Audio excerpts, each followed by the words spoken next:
Puis Kevin a vraiment pris le temps avec moi de répondre à toutes mes questions, de sécuriser mes craintes. Quand on a des questions, il est toujours là pour répondre, vraiment, peu importe à quelle heure il tourne. Je suis vraiment en confiance pour les prochaines étapes avec mon cabinet.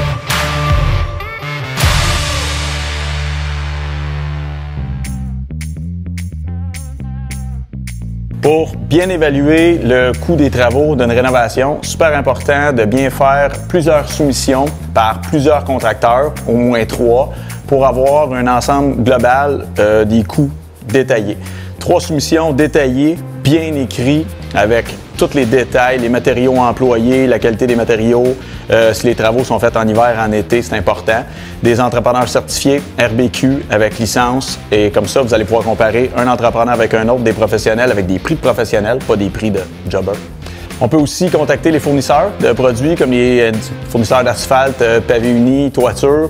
Ils ont souvent des prix préétablis au pied carré pour justement pouvoir vous-même calculer environ avec votre surface combien ça peut vous coûter. Après ça, comparer ça avec les soumissions d'entrepreneurs. Ça peut donner une bonne idée.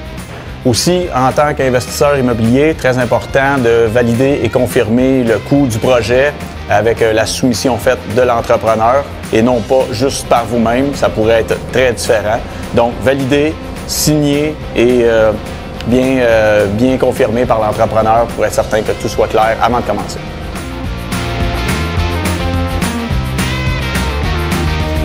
Pour éviter les malentendus et de se faire avoir avec un entrepreneur général, très important. Étant moi-même entrepreneur général, je vous dirais ceci. Premièrement, le premier contact avec l'entrepreneur. Si vous êtes en confiance, vous sentez qu'il est intéressé par le projet, vous sentez qu'il vous prend bien en charge, qu'il est super... Le lien est important, c'est comme une relation de couple. L'entrepreneur va être chez vous plusieurs semaines, plusieurs mois. Si ça se passe mal dans les négociations au téléphone la première semaine, ça va être stressant, mais que ça se corse dans 4-5 semaines, ça va être très difficile à gérer. Fait que le lien important, le premier lien, si vous êtes confiant, que ça se passe bien, la communication est bonne, c'est la première chose à retenir. Deuxième chose importante, vérifier les références des anciennes jobs, les anciens clients. S'il a été référé par un ami ou un client, vous pouvez l'appeler, vérifier si ce gars-là est solide, si ce gars-là a une belle réputation, si sa compagnie est belle. Vous pouvez vérifier sur le site de la RBQ s'il y a des plaintes, s'il a déjà fait des réclamations à son sujet, parce que la RBQ englobe des assurances contre la fraude et ces choses-là, on peut vérifier en ligne. Troisième chose importante, un entrepreneur RBQ certifié avec toutes les assurances nécessaires. C'est important. Avec ça, vous avez des recours. Si jamais ça se passe mal, la job n'est pas finie, il se pousse avec votre dépôt, quoi que ce soit, il y a toujours une coupe de recours. Il y a des cautionnements anti-fraude que l'entrepreneur doit verser. Donc, vous avez des recours pour vous faire rembourser ou vous faire dédommager de quelque façon, c'est possible. Tandis qu'un entrepreneur, un jobber, pas de licence, pas rien, vous n'avez rien, vous pouvez aller aux petites créances, mais bonne chance. Ça se peut que ça se passe pas bien et que vous perdez des sous là-dedans. Au moins, un entrepreneur certifié, vous avez beaucoup plus de chances que ça se passe bien. Dernière chose, en tant qu'investisseur immobilier, pour engager des gens pour faire vos travaux, si vous les faites vous-même, c'est une chose. Si vous faites affaire avec des professionnels, c'est une chose.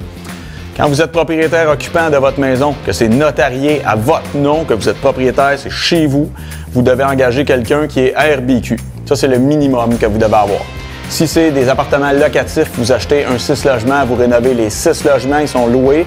Si c'est un immeuble commercial, un dépanneur, peu importe, tout ce qui est locatif, commercial, institutionnel, ça nécessite des CCQ. Ça prend un contracteur qui est RBQ et CCQ, la Commission de la construction du Québec, qui est une branche. Résidentiel occupant, ce qui nous concerne pas mal tout, c'est la RBQ. RBQ, la Régie du bâtiment du Québec. Eux autres gèrent les entrepreneurs résidentiels. Ça garantit qu'ils ont passé leur petite licence pour travailler, comme j'en ai 2.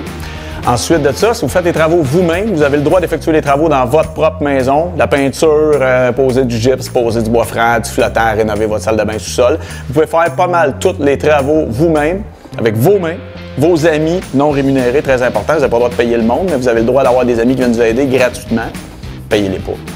Mais vous n'avez pas le droit de faire électricité, plomberie. Ça doit être transmis à des professionnels parce que c'est les seuls corps de métier qui sont vraiment comme régis puis qui sont encadrés. Alors la plomberie, un plombier certifié. L'électricité, un électricien certifié.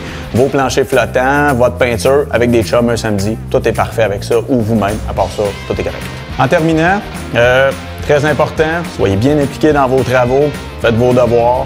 Et puis, bonne chance dans le tour de travaux. Moi, je m'appelle Patrice Chevary, de Détail Final Incorporé. Je suis entrepreneur général. Je travaille beaucoup avec Kevin, avec ses élèves pour le moment. Plusieurs projets en route et à venir. Ça se passe super bien. Alors, bonne chance dans vos rénaux.